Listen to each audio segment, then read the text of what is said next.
On a cold January morning in 2008, in a small Indiana town where everyone knew their neighbors and children played freely in quiet streets, a young woman named Jessica Cutler vanished without a trace.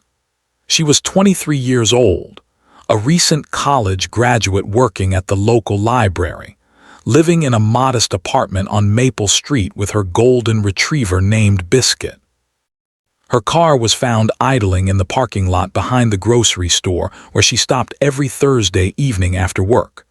Her purse sat on the passenger seat. Her phone rested in the cup holder. The driver's door hung open. Jessica was gone. In the years that followed, her family would search. Investigators would pursue leads that dissolved like morning fog, and a community would wrestle with the uncomfortable possibility that evil had walked among them wearing a familiar face. But what happened to Jessica Cutler on that January evening? And why would it take nearly 17 years for the truth to emerge from the silence? The town of Riverside, Indiana, population 4,200, sits nestled in the rolling farmland of the southern part of the state, where the White River curves through stands of oak and sycamore. In 2008, it was the kind of place where the diner on Main Street still had a lunch counter, where the high school football games drew crowds on Friday nights, and where leaving your doors unlocked wasn't considered careless but neighborly. The economy centered around agriculture and a small manufacturing plant that produced automotive parts. Most families had lived there for generations. Everyone attended one of 3 churches. Gossip traveled faster than the internet. Jessica Cutler had grown up in Riverside, the younger of 2 daughters born to Robert and Margaret Cutler. Her father worked as a mechanic at Johnson's Auto Repair. Her mother taught 3rd grade at Riverside Elementary. Jessica had been the quiet one, the reader, the girl who spent summer afternoons at the library where she would later work. She graduated from Indiana State University in 2006 with a degree in English literature and returned home, planning to save money before moving to Indianapolis or perhaps Chicago. She lived alone in a 2nd-floor apartment in a converted Victorian house, walked Biscuit twice daily along the river path, and volunteered at the animal shelter on weekends. She had dated occasionally, but wasn't seeing anyone seriously. Her sister, Emily, lived 2 hours away in Bloomington with her husband and infant daughter. Thursday, January 17, 2008, began like any Thursday. The temperature hovered around 32 degrees. Gray clouds pressed low against the horizon. Jessica arrived at the library at 8:45 in the morning, 15 minutes early as always. She wore jeans, a burgundy sweater, and her worn leather jacket. Her supervisor, Carol Henderson, later recalled that Jessica seemed in good spirits that day. They discussed an order of new books that had arrived. Jessica reorganized the young adult section. At noon, she ate lunch at her desk, a turkey sandwich she had brought from home, and responded to emails about an upcoming book club meeting. The library closed at 5. Jessica stayed until 5:30, shelving returns and preparing the next day's display. Carol left at 5:15, waving goodbye. Jessica was alone in the building. Security footage from the library's single camera, mounted above the front entrance, showed Jessica locking the door at 5:32, testing the handle twice as she always did, then walking toward the small parking lot where her blue Honda Civic waited under a streetlight that had burned out 3 days earlier. She drove the familiar route toward home, but she never arrived. Instead, at some point between 5:32 and 6:15, Jessica pulled into the parking lot behind Anderson's Grocery, a mid-sized store on the edge of town where she typically stopped on Thursday evenings to pick up items for the week. The store's manager, Dennis Wright, told investigators he remembered seeing her car in the lot when he took out trash around 6. The engine was running. The headlights cut through the gathering darkness. He thought perhaps she had run inside quickly, though he hadn't seen her enter the store. By 7 o'clock, the car still sat there, idling, wasting gas. A stock boy named Tyler Morrison noticed it when he finished his shift. He approached cautiously. The driver's door hung open. Cold air flooded the interior. Jessica's brown leather purse rested on the passenger seat, her wallet visible inside. Her phone lay in the cup holder. Her keys dangled from the ignition. No signs of struggle, no blood, no broken glass. Just an empty car breathing exhaust into the winter night, and Jessica Cutler was nowhere to be found. Tyler called the police at 7:09. Riverside had a small department, 8 officers and a chief. Deputy Marcus Webb arrived within 6 minutes. He photographed the scene, noted the position of everything, called for backup. By 7:30, Chief Henry Garrison stood in that parking lot, studying the open door, the running engine, the abandoned belongings. He radioed for the county sheriff's department. This wasn't something Riverside was equipped to handle alone. Margaret Cutler called Jessica's cell phone at 7:45, as she did most Thursday evenings. The phone rang from the cup holder of the Honda. Deputy Webb answered. The conversation lasted less than 30 seconds. Margaret's scream could be heard across the parking lot. The search began immediately.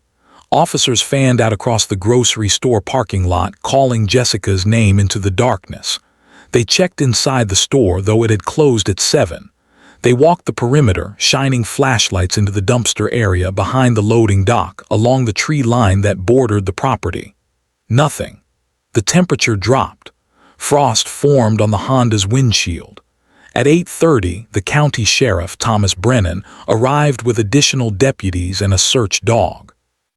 The dog, a German shepherd named Rex, picked up a scent near the driver's door. He followed it across the parking lot toward the back corner near the dumpsters, then stopped. He circled. He whined. The trail ended there, as though Jessica had simply evaporated. Deputies noted this in their reports. Those who knew tracking dogs understood what this meant. Either Jessica had gotten into another vehicle or something had disrupted the scent trail. Rain had fallen earlier in the week, but Thursday had been dry. By midnight, over 60 volunteers had gathered at the Riverside Fire Department. Margaret and Robert Cutler sat in folding chairs, holding untouched coffee in paper cups. Emily arrived from Bloomington at 1 in the morning, her husband staying home with the baby. Chief Garrison organized search teams. They would begin at first light, systematic grid patterns radiating out from the grocery store. Someone brought maps. Someone else brought thermoses of coffee and boxes of donuts that no one ate. Friday morning broke cold and clear. Search teams spread across Riverside. They walked the river path where Jessica walked Biscuit each morning. They searched the woods behind the grocery store. They knocked on doors throughout the neighborhood. Had anyone seen Jessica? Had anyone noticed unusual vehicles? Did anyone hear anything? The answers came back negative, negative, negative. By Friday afternoon, the search expanded to a 5-mile radius. Helicopters from the state police joined the effort. News crews arrived from Indianapolis, their satellite trucks clogging Main Street. Carol Henderson from the library gave a tearful interview, describing Jessica as responsible, kind, and punctual. Friends from high school shared memories. The animal shelter posted Jessica's photograph with a plea for information. Tips began trickling into the sheriff's department. Someone thought they saw a blue Honda near the interstate. Someone else reported a suspicious man at a gas station. Each lead evaporated upon investigation. Investigators focused on the grocery store parking lot. They interviewed every employee. Dennis Wright, the manager, had worked until 6:30 that evening. He had seen Jessica's car, but not Jessica herself. Tyler Morrison, the stock boy who discovered the scene, had clocked out at 7. His timeline checked. The store's security cameras covered the entrance but not the parking lot. County budget constraints had delayed installation of additional cameras. That detail would haunt investigators for years. Clears throat. Deputies began examining Jessica's life with uncomfortable thoroughness. They searched her apartment, finding nothing unusual. Books lined her shelves, organized alphabetically. Her journal contained mundane entries about work and walks with Biscuit. Her laptop revealed no concerning communications. Her bank records showed modest spending. She had no enemies, no jilted relationships, no debts, no secrets that anyone could identify. She was, by all accounts, exactly who she appeared to be, a quiet young woman living a quiet life in a quiet town. But someone had taken her, that much seemed certain. The running car, the open door, the abandoned belongings, these details painted a picture of interruption, of something happening quickly without warning. Investigators theorized she had been approached in the parking lot, possibly forced into another vehicle. But by whom and why? On Saturday, January 19, a volunteer searcher named Patricia Cole found something near the river, half a mile from the grocery store. A burgundy sweater, soaked and muddy, caught on a branch overhanging the water. Patricia called out. Deputies came running. They photographed the sweater from every angle. They bagged it carefully. Margaret Cutler identified it as Jessica's, the same sweater she had worn to work on Thursday. The discovery shifted the search focus to the river. Divers arrived from the state police. They searched the cold, murky water for 3 days. They found nothing else. The sweater troubled investigators. How had it ended up there? The river was too far from the grocery store for Jessica to have walked, especially without her jacket. Had someone driven her there, thrown it from a vehicle? The sweater showed no signs of violence, no tears or blood, just mud and river water. It raised more questions than answers. As the days passed, the initial burst of community energy began to wane. By the end of January, the organized searches had ceased. Posters of Jessica's face remained taped to telephone poles and storefront windows, but fewer volunteers showed up at the fire department. The news crews packed up their equipment. Life in Riverside slowly, reluctantly, resumed its normal rhythms. But for those who knew Jessica, for those who loved her, nothing would ever be normal again. Investigators continued working the case, though leads had dried up. They re-interviewed everyone who had been near the grocery store that evening. They examined traffic camera footage from the highway. They contacted Jessica's college friends, her former professors, anyone who might provide insight. The FBI offered assistance, their behavioral analysis unit reviewing the case file. The profile they developed suggested someone local, someone who knew Jessica's routines, someone who understood the layout of Riverside well enough to avoid cameras and witnesses. This suggestion unsettled the community. It meant looking at neighbors with new suspicion. It meant questioning familiar faces. Chief Garrison held a town meeting at the high school gymnasium in early February. Over 300 people attended. He asked for patience, for vigilance, for any information no matter how insignificant it might seem. He promised the investigation would continue until Jessica was found. But as February turned to March and March turned to April, the case began to cool. Detectives still worked it, but other crimes demanded attention. Resources were limited. The trail, already faint, grew fainter. Margaret Cutler called the sheriff's department every Monday morning. Every Monday, Sheriff Brennan gave her the same answer. They were pursuing leads. They hadn't given up. They would find Jessica.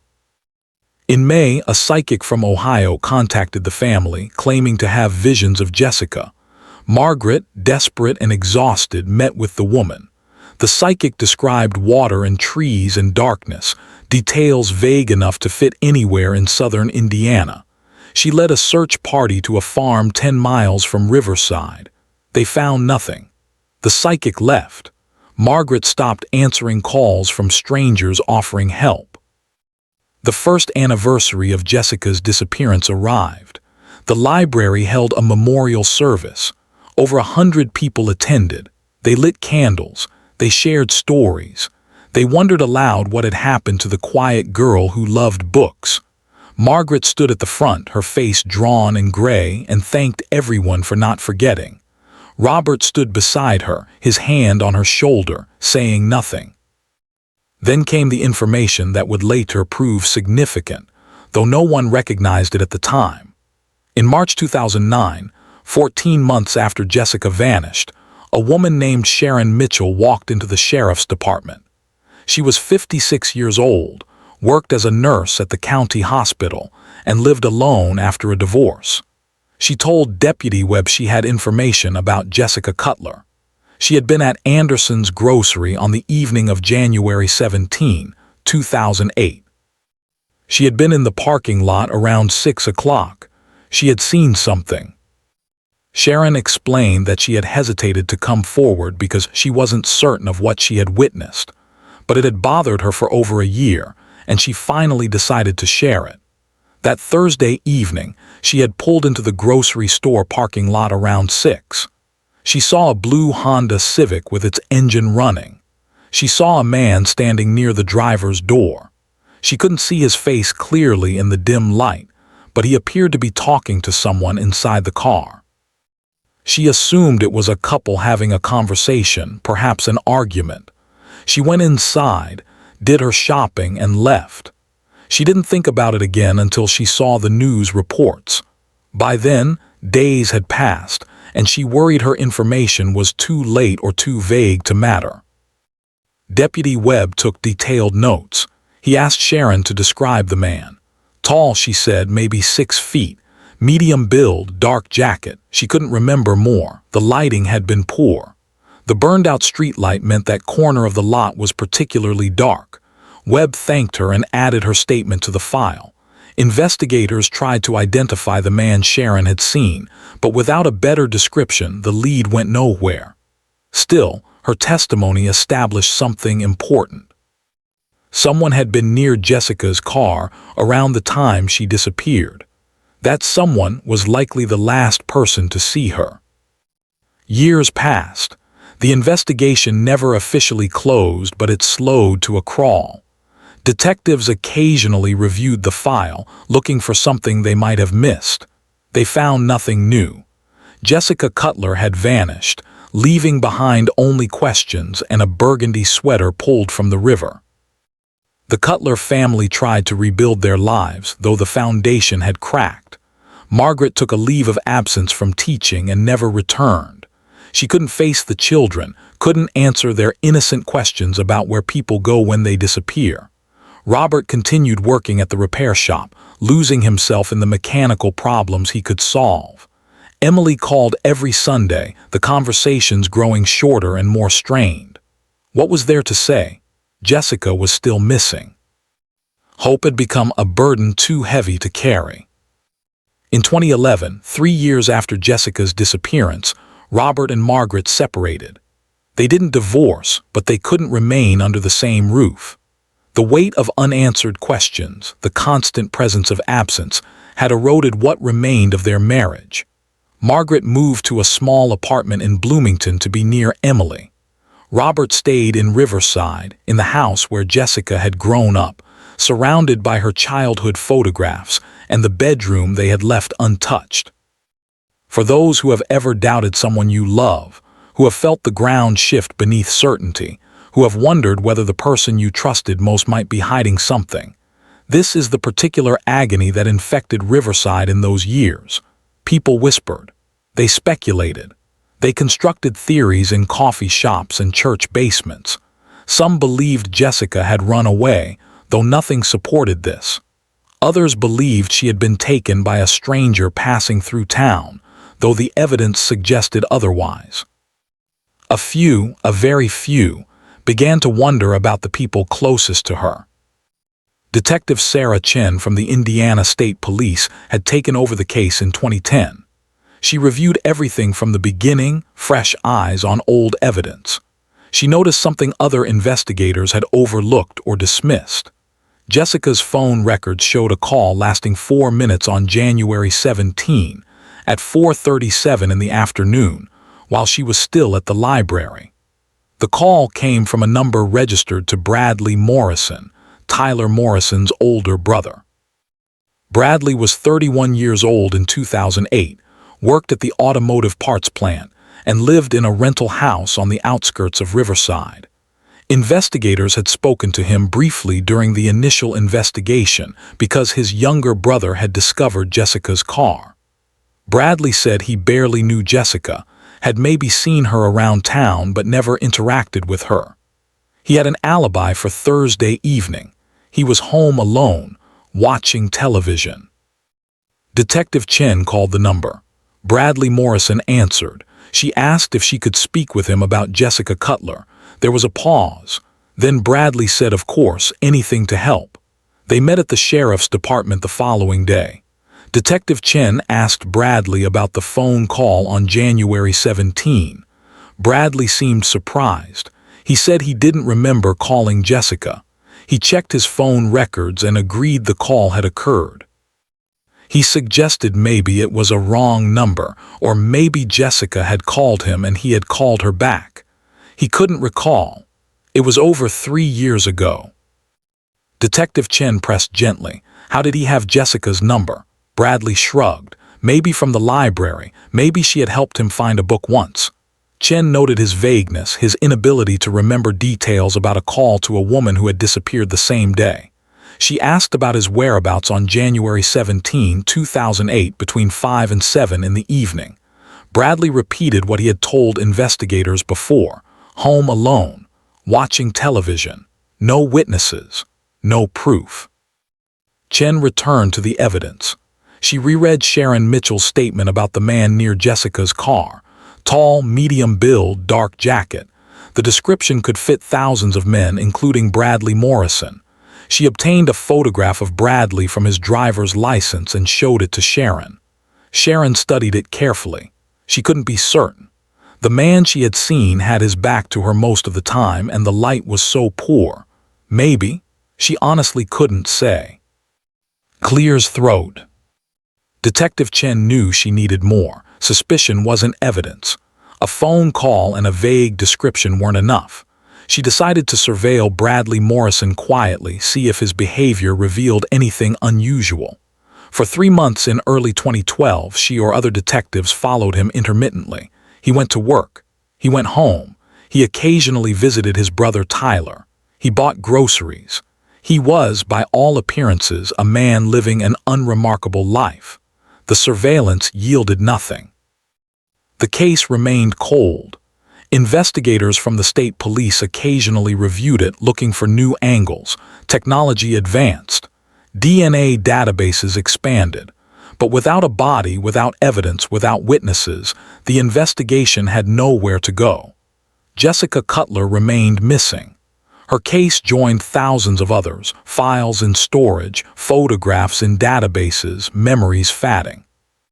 Then in the spring of 2024, 16 years after Jessica vanished, something shifted. Bradley Morrison's younger brother, Tyler, now 34 years old and married with 2 children, walked into the Indiana State Police post in Indianapolis. He asked to speak with someone about Jessica Cutler. He was directed to Detective Chen, who still occasionally worked the case among her other responsibilities. Tyler sat across from her in an interview room. His hands shook. He looked as though he hadn't slept in days. Tyler told Detective Chen that he needed to share something that had been haunting him for 16 years. On the evening of January 17, 2008, he had not discovered Jessica's car by accident. His brother Bradley had called him around 6:30 and asked him to come to the grocery store parking lot. When Tyler arrived, Bradley was standing near a blue Honda with the door open and the engine running. Bradley seemed agitated. He told Tyler that a woman had become sick or faint, that she had stumbled and hit her head, that she needed help. Tyler looked in the car and saw Jessica's belongings but no Jessica. He asked where the woman was. Bradley said she had gone to get help, or maybe he had helped her to her car. Tyler's memory of Bradley's explanation was confused and contradictory. Bradley told Tyler to call the police and report finding the car. He said it would look better if Tyler, an employee of the store, discovered it rather than Bradley just happening upon it. Tyler, 19 years old and trusting his older brother completely, did as he was told. He waited 15 minutes as Bradley instructed, then called the police. He gave his statement. He never mentioned Bradley. In the days that followed, as the investigation intensified and Jessica remained missing, Tyler began to understand what he had done. He had helped his brother construct an alibi, had participated in a deception. But he was scared. Bradley was his brother. Family protected family. And Bradley insisted nothing had happened, that the woman had been fine when he left, that Tyler was worrying over nothing. Over the years, Tyler's guilt had grown. He married. He had children. He couldn't escape the knowledge that he had lied to investigators, that his lie might have protected someone responsible for Jessica's disappearance. In therapy for anxiety, he finally told his wife everything. She insisted he go to the police. So here he sat, across from Detective Chen, unburdening himself of a 16-year-old secret. Detective Chen listened carefully, taking notes, recording the interview. Tyler's statement changed everything. It placed Bradley Morrison at the scene. It established deception. It provided a motive for the earlier inconsistencies in Bradley's account. She asked Tyler if he would testify to this. Tyler said yes. He would do whatever was necessary. He couldn't live with the silence anymore. Within 48 hours, Detective Chen had assembled a team. They obtained warrants for Bradley Morrison's property, his vehicle, his financial records. On May 14, 2024, at 6 in the morning, state police and county sheriff's deputies surrounded Bradley's house. Detective Chen knocked on the door. Bradley answered in pajama pants and a t-shirt. She informed him he was under arrest for the abduction of Jessica Cutler. Bradley's face showed no emotion. He asked if he could get dressed. They allowed him to change under supervision. He said nothing except to request a lawyer. The arrest made immediate headlines. Riverside, which had lived with the mystery for 16 years, erupted in shock and confusion. Many people didn't remember Bradley Morrison or couldn't place him. Others knew him as Tyler's quiet older brother, the guy who worked at the plant. No one had suspected him. That was perhaps the most disturbing aspect. He had lived among them all this time, unremarkable and unnoticed, while Jessica's family suffered and the community grieved. Investigators searched Bradley's house for 3 days. They found journals dating back to 2007. They found newspaper clippings about Jessica's disappearance. They found photographs of Jessica that appeared to have been taken without her knowledge, at the library, walking biscuit, at the grocery store. The photographs were dated. The earliest was from November 2007, 2 months before Jessica vanished. The most recent was from January 16, 2008, the day before she disappeared. Bradley had been watching her, documenting her routines, following her. Further investigation revealed that Bradley had called the library several times in December 2007 and early January 2008. Carol Henderson, the library supervisor, reviewed their records. The calls had been asking about hours, about when specific staff members worked. At the time, Carol had answered routinely. Now those calls took on sinister meaning. Detectives also discovered that Bradley's vehicle, a dark green Ford pickup truck registered in his name in 2008, had been sold in March of that year, less than 2 months after Jessica disappeared. The new owner had driven it for several years before trading it in. That vehicle was eventually located at a salvage yard in Kentucky, already partially dismantled. Forensic teams examined what remained. In the truck bed, beneath layers of paint and rust, they found microscopic fibers that matched Jessica's burgundy sweater. The case against Bradley Morrison strengthened. Prosecutors charged him with abduction, unlawful restraint, and interference with a criminal investigation. Without a body, they couldn't charge him with homicide, though everyone involved believed Jessica was deceased. The trial was scheduled for March 2025. Tyler Morrison's testimony proved crucial. He described the evening of January 17, 2008, in detail. He explained how Bradley had manipulated him, how he had been too young and too frightened to question his brother. He acknowledged his own guilt in the deception and accepted that he would face consequences. The prosecution granted him immunity in exchange for his truthful testimony. Sharon Mitchell, now 72 years old, also testified. She identified Bradley Morrison as matching the description of the man she had seen near Jessica's car. She couldn't be completely certain after so many years, but she believed it was him. The dark jacket, the height, the build, it fit. The photographs found in Bradley's house told a story of obsession. Digital forensics experts examined them, establishing when and where they had been taken. They showed a pattern of surveillance. Bradley had been following Jessica for months, learning her schedule, identifying opportunities. The prosecution argued he had called her from the library on January 17, perhaps to confirm she would be working late, perhaps to arrange a meeting. Jessica, polite and unsuspecting, had answered his questions. Bradley Morrison maintained his innocence throughout. His defense attorneys argued that the evidence was circumstantial. The photographs proved he had been interested in Jessica, but not that he had harmed her. The fibers in his truck could have gotten there innocently. Perhaps Jessica had borrowed something. Perhaps the fibers had transferred another way. Tyler's testimony was the desperate act of a man seeking to absolve his own guilt. Bradley claimed he had been at home on the evening of January 17, that he had never seen Jessica that day, that his brother was lying. But the jury didn't believe him.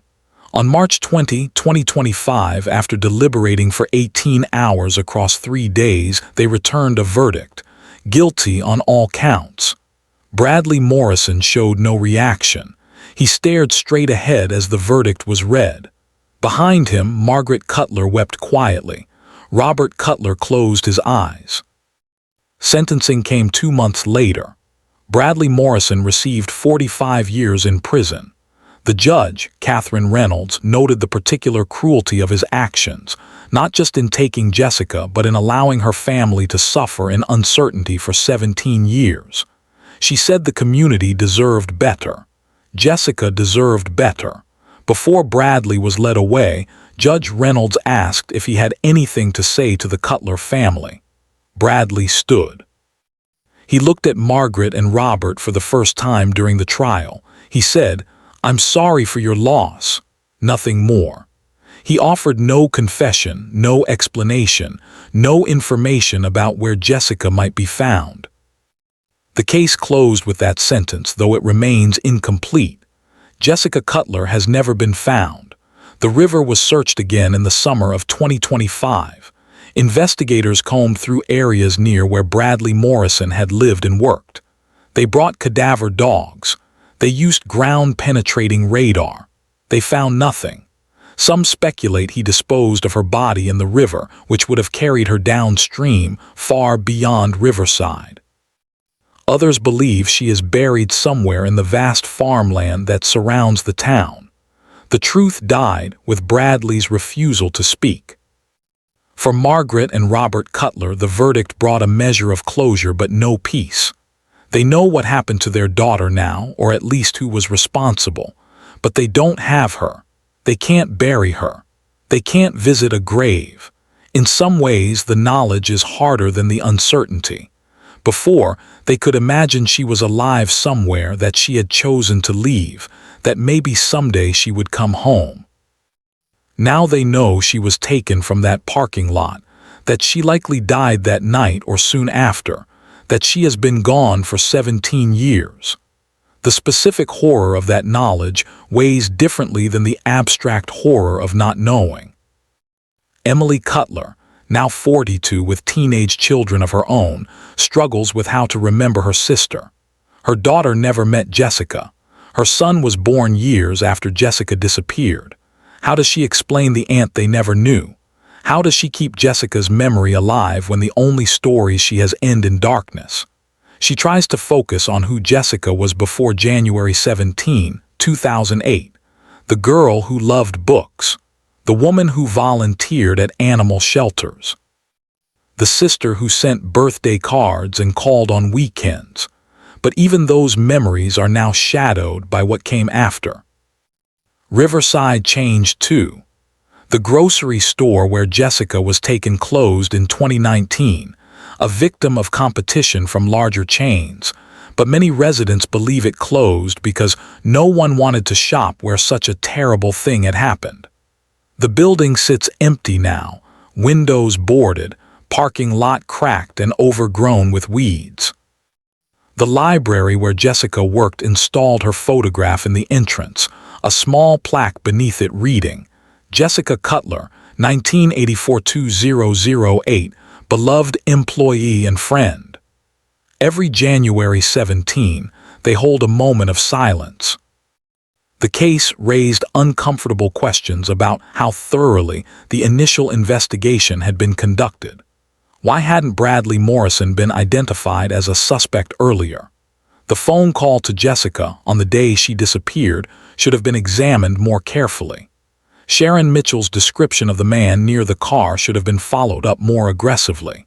But rural departments with limited resources do the best they can with what they have. Investigators in 2008 were working dozens of cases. They followed the leads they had. Sometimes the truth hides in plain sight, and no amount of effort can reveal it until circumstances change. Detective Chen, who worked the case for over a decade, retired in 2026. She gave one interview about the Jessica Cutler case. She said it haunted her that Bradley Morrison never revealed where Jessica was buried or disposed of. She said the family deserved that final piece of information. She called Bradley's silence a last act of cruelty. She also said she believed there might be other victims. Bradley Morrison's obsessive pattern, his careful surveillance, his ability to deceive, these suggested someone who had practiced, who had refined his methods. Detectives looked into other missing persons cases in Indiana and surrounding states during the years Bradley lived in Riverside. They found no definitive connections, but the possibility lingers. Tyler Morrison moved away from Indiana with his family. He couldn't remain in Riverside, couldn't face the community he had deceived. He gave his testimony and disappeared. Some call him a hero for finally coming forward. Others call him a coward for waiting 16 years. Both assessments contain truth. He was a teenager manipulated by someone he trusted, and he was a grown man who allowed a family to suffer in ignorance. Those two things can coexist. As for Bradley Morrison, he sits in Wabash Valley Correctional Facility, maintaining his innocence, filing appeals that are routinely denied. He receives no visitors. He writes no letters. He gives no interviews. The silence he maintained for 17 years continues. Whether he will ever break it, whether he will ever tell the Cutler family where their daughter rests, remains unknown. Some prisoners find religion or conscience in their final years. Some carry their secrets to the grave. The Jessica Cutler case stands as a reminder that evil doesn't always announce itself. It doesn't always wear a monster's face. Sometimes it looks like an ordinary man living an ordinary life in an ordinary town. Bradley Morrison worked alongside people who never suspected. He attended community events. He bought groceries at the same stores. He was invisible until he wasn't. That ordinariness, that ability to blend and deceive, is perhaps more frightening than any dramatic display of villainy. Clears throat. Jessica Cutler would have been 40 years old now. She might have married, had children, continued working at the library, or moved away to pursue other dreams. All those possibilities ended in a grocery store parking lot on a cold January evening. Her life was stolen. Her family was shattered. A community lost its innocence. Justice, when it finally arrived, felt incomplete without her remains, without the ability to say goodbye properly. But incomplete justice is still justice. Bradley Morrison will die in prison. He will never walk free. He will never have another opportunity to harm someone. That matters. For those who have followed this case, who have watched a community grapple with tragedy and betrayal, the lesson is uncomfortable. Safety is an illusion. Trust can be weaponized. The person you least suspect might be the person you should watch most carefully. But we cannot live in constant fear. We cannot view every neighbor with suspicion. We must continue believing that most people are good, that most communities are safe, that most days pass without tragedy. We must hold both truths, that terrible things happen and that life continues, that evil exists and that goodness persists. If this story mattered to you, subscribe and hit the bell. Share the episode. Someone somewhere may still be waiting to be heard. Remember Jessica Cutler not for how she died, but for how she lived, with quiet kindness, with love for animals and books, with the simple decency that should have protected her but didn't. Remember that justice delayed is painful but still necessary. Remember that the truth, however long it takes to emerge, deserves to be told. And remember that those who wait in silence for answers about the people they've lost deserve our compassion, our patience, and our determination to never stop seeking the truth.